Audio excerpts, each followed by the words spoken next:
जरा सोचिए, आपकी जिंदगी का सबसे बड़ा बोझ क्या है? क्या ये आपके काम की जिम्मेदारियां हैं, आपके बिल्स हैं, या आपके रिश्तों की परेशानियां?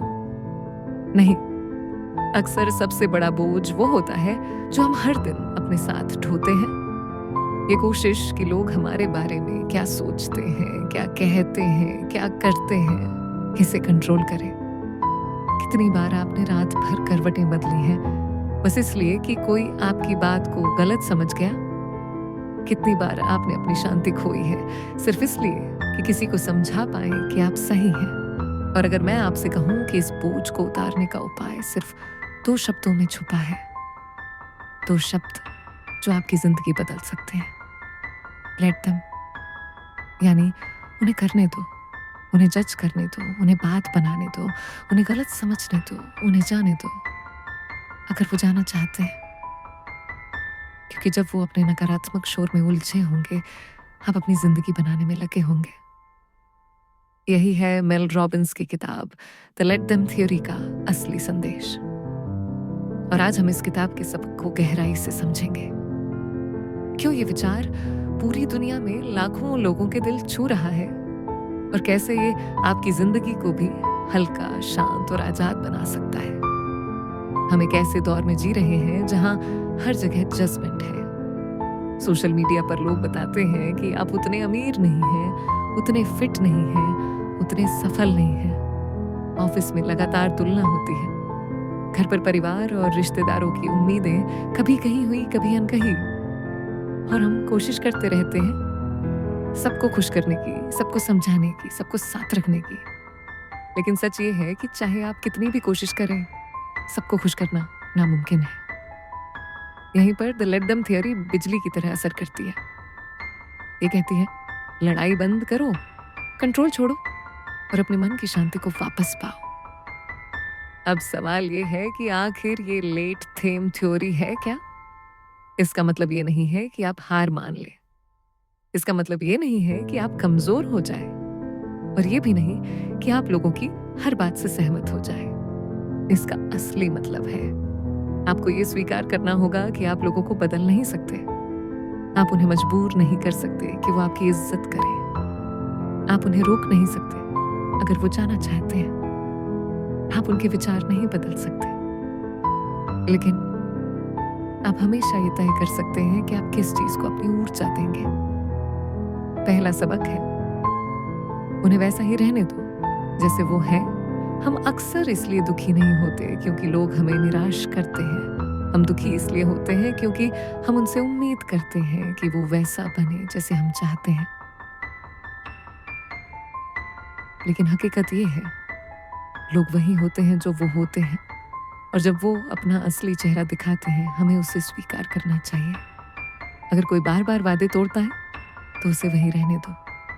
अगर कोई सिर्फ अपनी सोच में जीता है, उसे वही रहने दो। लोगों को बदलने की कोशिश ऐसे है जैसे मुट्ठी में रेत पकड़ना। जितना कसकर पकड़ोगे उतनी ही जल्दी वो फिसल जाएंगे। दूसरा सबक है, उन्हें जाने दो। ये सबसे मुश्किल है क्योंकि छोड़ना हार जैसा लगता है, लेकिन सच ये है कि पकड़ कर रखना ही सबसे बड़ा बोझ है। जरा सोचो, आपके कंधे पर एक भारी बैग है। उस बैग में पत्थर भरे हुए हैं। हर पत्थर एक टूटा रिश्ता, एक झगड़ा, एक धोखा। हर दिन आप ये बोझ ढो रहे हो। द लेट देम थियरी कहती है, वो बैग नीचे रख दो। अगर कोई जाना चाहता है तो जाने दो। अगर कोई आपको कद्र नहीं देता तो छोड़ दो। क्योंकि जब आप खाली जगह बनाते हैं तो वहीं पर जिंदगी नए अच्छे रिश्ते और नए मौके लेकर आती है। तीसरा सबक है, उन्हें जज करने दो। लोग हमेशा कुछ ना कुछ कहेंगे। अगर आप चुप रहो तो आप कमजोर कहलाओगे। अगर आप बोलो तो बहुत तेज कहलाओगे। आप कुछ भी कर लो, आलोचना से नहीं बच सकते। मेल रॉबिन्स के साथ भी यही हुआ। जब वो इंटरनेट पर वायरल हुई, हजारों लोगों ने उन्हें बुरा भला कहा। पहले दर्द हुआ, लेकिन फिर उन्हें समझ आया कि उनके बारे में नहीं है, कि उन लोगों के बारे में है जिनकी अपनी सोच, अपनी कमजोरियां और अपने डर हैं। तो जब अगली बार कोई आपके सपनों पर हंसे, उन्हें हंसने दो, क्योंकि जब वो हंसने में व्यस्त है, आप अपने सपनों को सच करने में लगे हैं। चौथा सबक है, उन्हें गलत रहने दो। हम कितनी बार अपनी ऊर्जा सिर्फ इसलिए बर्बाद करते हैं ताकि साबित कर सके कि हम सही हैं। परिवार की बहसें, सोशल मीडिया की न खत्म होने वाली लड़ाइयां, घंटों दिनों तक बहस होती रहती है और अंत में कुछ नहीं बदलता। लेट देम थ्योरी कहती है, अगर कोई गलत रहना चाहता है तो रहने दो। कभी कभी चुप रहना सबसे बड़ी ताकत होती है। पांचवा सबक है, उन्हें मिस करने दो। अगर आपको कहीं बुलाया नहीं गया तो उन्हें ऐसा करने दो। अगर कोई नौकरी नहीं मिली तो उन्हें पास होने दो। अगर कोई मौका आपके हाथ से चला गया तो उन्हें जाने दो, क्योंकि हर ना एक नई दिशा होती है। जब आप इसको स्वीकार करते हैं तो डर खत्म हो जाता है और उसकी जगह आती है शांति और भरोसा। अब सवाल है, इसे जिंदगी में कैसे अपनाएं? हर सुबह अपने आप से पूछो, आज कौन सा बोझ मेरा नहीं है? क्या वो आपके बॉस का गुस्सा है? क्या वो आपके रिश्तेदारों की आलोचना है? क्या वो आपके पड़ोसी की चुगली है? अगर वो आपका नहीं है तो उसे उठाओ ही मत। जब कोई आपको परेशान करे तो तुरंत प्रतिक्रिया मत दो। 3 सेकंड रुक जाओ और मन ही मन कहो, लेट देम। रिश्तों में भी यही लागू होता है। लोगों को वहीं रहने दो जैसे वो हैं। फिर आप तय करो कि वो आपके सफर का हिस्सा होने चाहिए या नहीं। एक औरत ने अपनी कहानी मेल रॉबिन्स से साझा की। उसके रिश्तेदार हमेशा उसकी पेरेंटिंग की आलोचना करते थे। वो हर बार बहस करती, सफाई देती, समझाने की कोशिश करती। लेकिन एक दिन उसने कुछ अलग किया। जब अगली बार उन्हें कहा गया, तुम बच्चों को गलत तरीके से पाल रही हो, उसने मुस्कुराकर कहा, शायद आप सही कह रहे हैं, और फिर चुपचाप चली गई।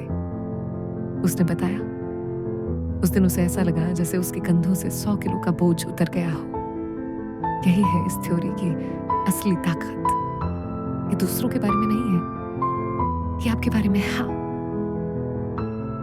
जब आप सीख जाते हो कि लोगों को वही रहने देना है जैसे वो है, तो आप तूफान में भी जड़ से अटक रहते हो। जैसे कोई मजबूत पेड़ जिसकी शाखाएं हिलती हैं लेकिन जड़ें मजबूती से जमीन में खड़ी रहती हैं।